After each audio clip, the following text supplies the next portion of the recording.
Fala pessoal, tudo bom? Trevor aqui com mais um vídeo pro canal Relógio Sem Fronteiras e hoje um vídeo diferente, né? Um React, um formato já que eu gostaria de fazer faz um bom tempo e acho que hoje aí encontrei uma boa oportunidade para poder fazer um React bacana aí de um vídeo do exterior, né? Então acho que bem legal. Se vocês gostam, né, desse tipo de Reacts, tipo de vídeo, dá uma assistida hoje. Se vocês gostaram, deixem seu like. Deixa aí nos comentários, tá? Que se vocês quiserem que eu faça mais reacts assim de vídeos de conteúdos internacionais ou de repente até colaborações, parcerias, entrevistas aí com esse pessoal, né? Com esse lado aí do nosso segmento. Queria agradecer também todo mundo aí que é inscrito no canal, que é um membro orologista do canal. Agradeço aí o apoio de vocês, porque é fundamental aí nessa nova etapa, nessas novas iniciativas e conteúdos que estamos promocionando, desenvolvendo e preparando. Então, se você quer ajudar a difundir os conceitos e os valores da orologia no país, pessoal, por favor, assine o canal, se torne um orologista, tá bom? Bom, então hoje o React vai ser de um vídeo do John P. John P, para quem não conhece, ele era sócio do Frederico, né, do canal Frederico Talks Watches. Ambos sócios da Del Rey Watches, né, uma empresa, uma revendedora de relógios usados, acho que a maioria é usado, mas John P fez um anúncio recentemente que ele já não é mais sócio, mas o pessoal, vou deixar o link, tá na descrição desse vídeo, onde ele e o Frederico falam a respeito da partida do John P, mas não houve nenhum problema, ao contrário, né, realmente uma nova etapa aí para ambas as partes. Então, bem bacana, muito legal o que está acontecendo. E, bom, fico muito feliz de poder dar esse react hoje. Falei com o John P, ele deu ok pra gente fazer isso. Então, se você não conhecia o conteúdo dele, recomendo que se inscreva no canal dele, porque é alguém que traz uma bagagem de muitos anos, uma bagagem profissional e também de entusiasta da relojoaria, com ótimas perspectivas, ótimos insights. Eu gosto muito do conteúdo dele. Então, fico feliz, né, de o primeiro React ser do canal dele, tá? Então, vamos começar e entender, ver o que ele falou, né? Quais são esses segredos que a indústria da relojoaria está escondendo? O que é que eles não querem que a gente saiba? Bom, e pessoal, a legenda, tá? Ela é automática do YouTube. Não deu para legendar o vídeo porque por causa de prazos, realmente demora um pouquinho para fazer as legendas e o John P fala muito rápido, seriam muitas palavras, mas eu dei uma assistida nesse vídeo com as legendas. Tem alguns erros, não são sempre, mas dá para seguir bem aí a narrativa, o contexto que ele está expondo. E se houver algum erro assim maior, eu tento dar uma paradinha e aí a gente corrige, tá? Pra gente assistir e não ter nenhum problema. Então, vamos começar aí com o primeiro ponto. Vamos ver o que ele diz. Let's go. The first thing, there are major players behind the scenes in the watch industry. The things you see online are really just the tip of the iceberg and maybe not the full story. This is e aqui eu acho fundamental, muito interessante, né? E ressaltar que nós consumimos muito conteúdo, muitas imagens pelas redes sociais. Só que sim, são conglomerados que às vezes não contam tudo o que eles pretendem fazer e não contam toda a história. Então, como ele falou, é a ponta do iceberg. a very old industry, several hundred years old, even more if you consider before wristwatches. And much of the industry is controlled by a handful of corporations, publicly traded and some not, in different companies. And many of these companies, or large corporations rather, they employ thousands of people, but they're also owned in some part or controlled by some of the same families that have been doing this for hundreds of years. Now, I'm not saying that this is necessarily a bad thing, but when you think about it and you think about that kind of long-standing control and the complexity and the inner workings of it all, and these people and these families knowing each other for so long, do you really think that they're just going to be transparent and tell you everything about what they're doing? No, that's not the case.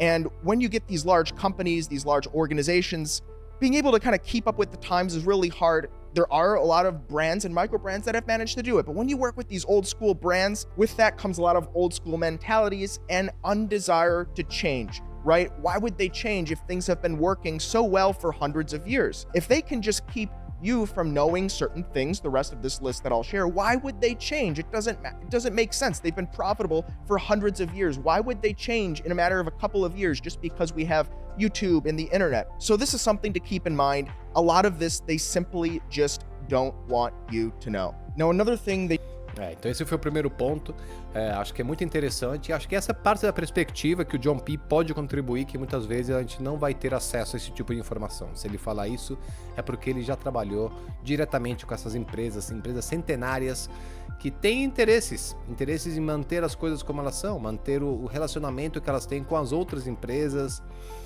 interesses de gestão. Então é muito interessante isso, a gente não deve esquecer, por mais que consumimos o conteúdo dessas marcas, dessas grandes empresas online, existem muitas coisas atrás que eles não vão querer mudar, que talvez existem interesses próprios que nós não temos a menor ideia. E claro, isso não se aplica unicamente à relojoaria, mas imagino que a qualquer indústria, mas quando a gente considera uma indústria tão antiga como a relojoaria, que tem monopólio dessas marcas por tanto tempo, marcas estabelecidas, marcas milionárias, bilionárias em alguns casos, tem muito em jogo, tem muito interesse que não sabemos, interesses familiares que não estamos considerando. Eu acho que isso é a sacada que eu tiro desse primeiro ponto que o John P levantou. Muitas vezes não são questões comerciais, mas sim familiares que vão ditar certas orientações e certas comunicações. Então acho muito interessante isso aí. Vamos ver o ponto 2? They just don't want you to know is that the reality is most modern watches today are reliable. You really don't need to have that METAS certification or that COSC spec. Chronometer, spec, and certification really doesn't mean... Só aí a legenda deu um erro, né? É certificação COSC, né? E matar. Então, só esse errinho aí, mas ressaltando da certificação de cronômetro suíço, que realmente eleva bastante o preço e dá uma certa integridade aos relógios, né? Mas vamos ver o que ele fala em relação à fabricação hoje em dia e a necessidade dessas certificações. A whole lot any longer, right? The thing is, while watches have certainly matured in their technologies, a lot of technology that today is used in the production of these watches is just so much far advanced, well past where watches are today, right? Precision machining, they're using technology to do the most unbelievable things in automobiles, medical devices, and really complicated things. And so today, watches in terms of mechanics are some of the most simple and easy things to figure out. Sure, a lot of tiny precision parts, but there are tiny precision machines out there that will make these things. Of course, the machines are large, but they make tiny, precise parts down to the smallest degree. Most watches today, you buy them off the shelf, basically all of them are going to be really reliable. You could buy a few $100 Seiko and it may even keep better time than a Rolex watch. Now, it may not. Seiko doesn't guarantee this. Certainly in their lower end models, they give you, I think, 13 seconds in either direction, plus or minus. Over and over, you'll see in the comments below, and you'll talk to Seiko owners and they'll tell you, I've been timing my watch and it's been keeping chronometer spec. Okay, it's technically not a chronometer, but it's keeping the spec, right? And so I think a lot of brands, they want to charge for these certifications. They want to charge for these guarantees. Most brands they're just not going to ship you a watch that's not going to run. Having to take a watch back and, service it, regulate it, and time it, that's a lot of work, that's a lot of labor, and that hurts the brand. They want to ship you watches that work, and they want to ship you watches that you want, and they can easily do so today without necessarily needing the spec. So, a $300 watch could keep just as great of time as a $10,000 watch, no problem. Now, the next É muito interessante essa perspectiva também. Acho que é um ponto que precisamos ressaltar. A fabricação hoje em dia de relógios realmente está muito avançada, está muito confiável, está tecnologicamente bem monitorada, né? A gente vê as fábricas da Omega, da IWC, realmente aí de última geração, né? Quando até mesmo na entrevista que eu fiz com o Dan Spitz, ele falou, nossa, cheguei numa fábrica de relógio, parece a BMW aqui, né? Por causa da tecnologia. Então, realmente, Eu sei que eu falei IWC e Omega, mas isso se reflete aí nas outras marcas, que nem John P falou. Hoje em dia, as marcas querem fornecer relógios confiáveis, relógios que as pessoas podem usar, porque vão compartilhar em suas redes sociais. Se der algum problema, eles vão compartilhar ainda mais e vai ter mais tracking, mais engajamento, né? Quando é coisas negativas, então as empresas vão querer evitar isso. Então não há, de certa maneira, o que eu entendi desse ponto do John P, que não há necessidade, às vezes, de se pagar 10 mil dólares, né? 50 mil reais, 30 mil reais, se você está atrás de precisão. A precisão hoje você consegue com um Orient, um Seiko, um Victorinox, um Hamilton, um Mido, um Certina e essas outras marcas de entrada, luxo de entrada, né, que vão dar aí uma precisão tão boa quanto a de um Rolex, um IWC ou de um Omega. Obviamente a certificação COSC, elas são muito importantes, elas dão mais confiabilidade, elas justificam um preço, um prêmio que você vai estar pagando, mas o ponto é, hoje em dia, relógios mecânicos automáticos de marcas de entrada são máquinas confiáveis, são relógios precisos, que realmente entregam muito pelo baixo valor que você estaria pagando. This thing is, simply put, a lot of innovations or things that are touted as innovations in new and modern watches, new watch releases, simply are just not that advanced. Many things could have been done in watches decades ago, because the reality is, while these are complicated items, once again, this is a several hundred-year-old industry at this point. And if technological innovation was so important to the selling of watches and people cared so much about it, they would do it. But the reality is, sales haven't slowed down. The watch industry has exploded and it has been growing at such a high rate over the last handful of decades, but also, once again, hundreds of years. So little things that come out, oh, we put in, this tiny different gear, or, oh, we have this kind of special metal that we used. These things aren't new. They're not discovering new metals laying around. They're not mining for metals on the moon here. They're using the same metals, changing up the alloy a little bit, come up with some kind of study that says, hey, we did this study and this study shows that this alloy is a little bit harder, something like that, right? And so when you see these technological improvements, these things have been around, and JLC is a perfect example. I think they actually do things the right way. They have...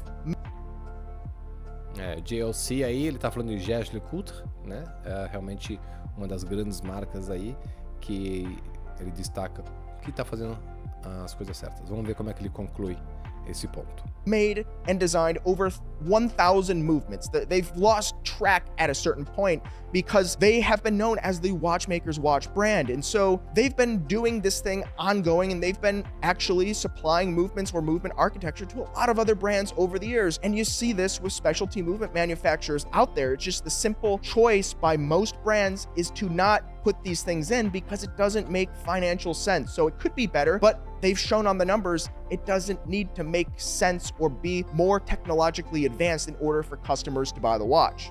The next thing is the watch market today. É muito interessante então esse ponto, que foi até um ponto levantado na live que eu fiz sábado agora, né, com o Pedro e a Angelique. Vou deixar o link aqui em cima, pessoal, aí, por aí, aqui, para vocês assistirem, tá? Já está dividida por capítulos e vocês podem ver também nossa percepção em relação a isso. A Angelique, como sempre, traz um ponto de vista também de mercado, de experiência, de profissional do setor. Eu falo mais como entusiasta, como alguém que acompanha, né, e gosta da história da relojoaria. Mas inovações eu acho que é um ponto crucial na história da relojoaria. A relógio realmente começou mais para os relógios masculinos, né, como ferramenta, fornecendo e dando soluções a problemas cotidianos ou problemas profissionais que antigamente a única maneira de se resolver eram através de engrenagens, ponteiros, molas, e o relógio era importantíssimo. Mas, de novo, como o John P. ressaltou, numa indústria, né, que é centenária, até onde você está inovando, e não apenas inovar pelo fato de tentar inovar. Não é um ponto de inovação realmente que pode beneficiar a indústria que está fazendo um avanço tecnológico. Isso não quer dizer que não existem inovações hoje em dia, existem muitas, né? Mas temos que estar de olho, eu acho, de certa maneira, e não confundir, uma coisa que eu até falei na live, não confundir, né, inovação com edições limitadas, e realmente identificar quando essas marcas que estão apenas fazendo uma pequena variação de algum elemento que diz que é uma cor nova ou alguma resistência, uma durabilidade, até onde pode se chamar isso de inovação. E como o John P. ressaltou, né, essa é uma lista das coisas que eles não querem que você saiba. Então, é óbvio que eles vão falar que é a grande inovação do ano, é a grande inovação sobre esse material, é a grande inovação estética ou arquitetônica. Mas temos que ler aí entre as linhas e identificar as coisas pelas quais elas realmente são. Vamos aí no próximo ponto. Is a lot of marketing. A brand finding a niche, finding a community of people that really associate themselves with a thing and then trying to capture them as customers. It's not necessarily just about making a great watch. Once again, watches are great in general. It's come such a long way. You don't even need to be a luxury watch to keep great time or have good specs or be made of, good materials. It's not a necessary thing. Different parts of the world, the labor market's a little bit different. The reality is brands today just focus on the marketing, right? Because if you have 100 brands that are all offering kind of the same thing, right? Maybe little subtle differences in the watch. But when you think about all of these brands offering very similar products, oh, we're not going to put a logo on the dial. Oh, we're going to have a sapphire case back. Oh, we're going to do this. How many unique different things can they do with the actual product? And the answer is not enough to keep up with the endless amounts of competitors out there and the endless amounts of nonstop competition competing for the same group of people. And so what do? They compete for different groups of people through marketing. Panerai goes out there and they do the Save the Ocean thing and the eco materials, the eco ceramics and all that. Okay, I get it. They're going after a certain group of people. And then Oris does a very similar kind of thing with the ocean and the lake cleanup. All right, not a bad mission. Kind of cool. I get it. That's kind of the direction they're going in. And then you have the brands that are going after more, aviation. Think the IWC with their pilots. No longer Breitling. They're not so much aviation, but they've gone after surfers. They've gone after rugby. They're going after kind of the muscle car enjoyers. And then you have Rolex, which, they're kind of for anybody, but they seem to be heavily involved in the golf space and tennis and so on, so forth. You get the idea. A lot of the watch industry today is simply marketing. And the watches are very comparable. If you take a step back outside of the marketing and kind of the positioning of the brand, a lot of these watches are much in the same. And personally, I really don't have a problem with this. I think it's totally normal in the competition sphere of businesses, right? You have to offer something unique or put a unique spin on it if you want to capture a different segment of customers. Totally fine. I get it. It's a very cluttered space today. Now, this one, I think many people will find it. Muito interessante esse ponto dele, né? Realmente o marketing hoje é 24 horas o dia, 7 dias por semana. Mas eu acho que um ponto que vale adicionar aí à fala de John P. É que muitas marcas, a legenda aí até pegou errado, né? Panerai e Breitling, não conseguiu reconhecer essas duas marcas. A Panerai eu acho que até ok, porque sempre esteve envolvida, relacionada com toda a parte de mergulho, atividades aquáticas, marinhas e tudo isso. Mas a Breitling sim, eu acho que ela realmente sim está divergindo um pouco do DNA da marca, né, de como ela começou, pela qual ela era tão conhecida. Dá para ver realmente em campanhas de marketing recentes, pelos embaixadores da Breitling, que eles estão saindo um pouco da aviação, né? Mas eu acho interessante essa diversificação que a Breitling está fazendo. Talvez não esteja fugindo tanto da aviação, eu acho que ainda é obviamente muito importante, mas o foco realmente mudou. Acredito que surfistas, fashion, carros, né? Outras atividades de marketing que talvez, pelo marketing que é possível através dessas atividades, pelo marketing de celebridades, né, os embaixadores que você consegue através desse tipo de marketing, nós vemos, né, uma outra identidade da marca. Então, que nem ele falou, que o John P falou, e eu também não tenho problema, acho que é legal isso, cada marca tem o seu nicho, mas que não seja um passo na direção da diluição da identidade da marca. Acho que isso é muito importante. Então, é interessante ver essa perspectiva, mas é importante ressaltar isso, né? No fim do dia, é muito marketing. Interesting.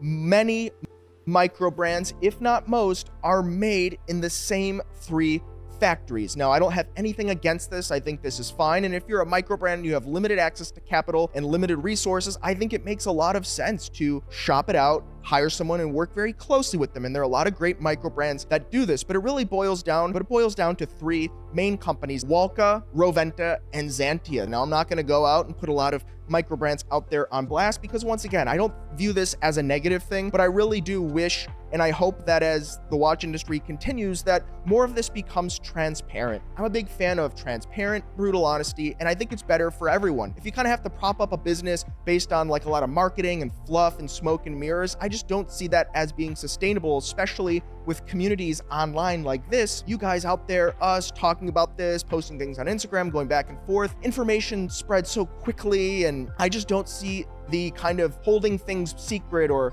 smoke and mirrors model lasting long into the future. So I do hope that really does change in the future. É interessante essa perspectiva, né? Quem me acompanha nas redes sociais, no meu Instagram, pessoal, por favor, segue aí o canal. Eu postei há um tempo atrás sobre Roventa, uma marca muito secretiva, né? Uma marca que mantém muito sigilo, muito discreta, porque sim, ela fabrica, e bom, como o JP falou, né? Grande parte das micro brands são fabricadas nessas 3 fábricas, né? Então, se você tem um budget, se você tem uma ideia e você quer um relógio de uma certa especificação, essas 3 marcas, tá? Que eu vou deixar o link dessas empresas na descrição, tá? Para vocês conhecerem. Eles conseguem fabricar peças nas especificações que você solicitar em menor quantidade, né? Então já tem todo um catálogo de pulseira, movimento, de módulos, de complicações, mostradores, todos os diferentes fornecedores. E aí você faz sua micro brand suíça, né, com fornecedores pelo mundo, mas montadoras na Suíça. E às vezes não tem muita transparência nisso, né? Eles só falam que são micro brands. Aí mais uma vez a legenda errou aí. Mas existe sim muita falta de transparência nessas marcas que se dizem micro, nessas marcas que estão chegando pelo mundo inteiro, na Suíça, na Europa, nas Américas, né, que se dizem micro brands, mas na verdade são apenas terceirizadas de uma dessas 3 empresas. Então, muito interessante e, como eu falei, é um fato que eu já havia divulgado nas minhas redes sociais e que bom que ele está trazendo aqui para o conhecimento de todos. Vamos lá. Próximo ponto.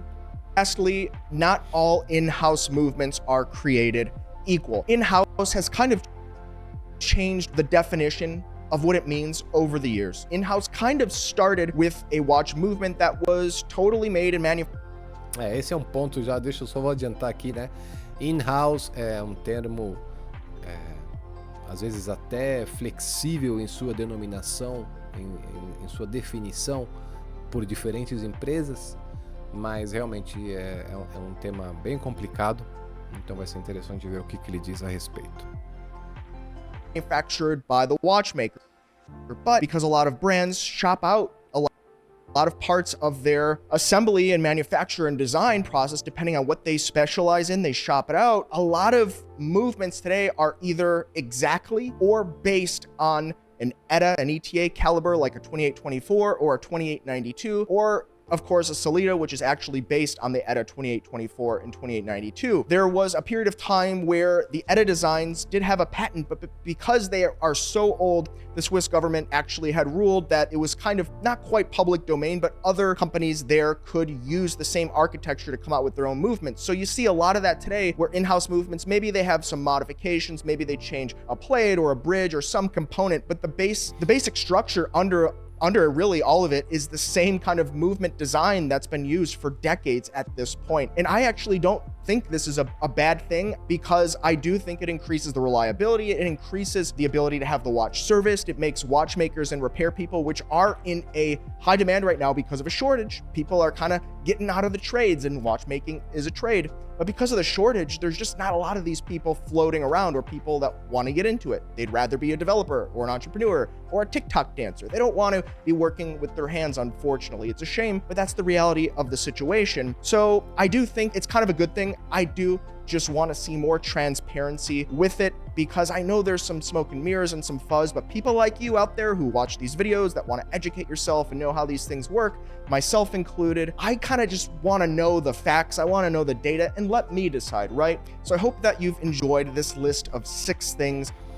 Bom, esse foi o último ponto, é muito interessante, mais uma vez voltando nessa falta de transparência que existe na indústria, dessa vez com os movimentos in-house, que são, na verdade, geralmente, né, baseados aí, né, no movimento ETA.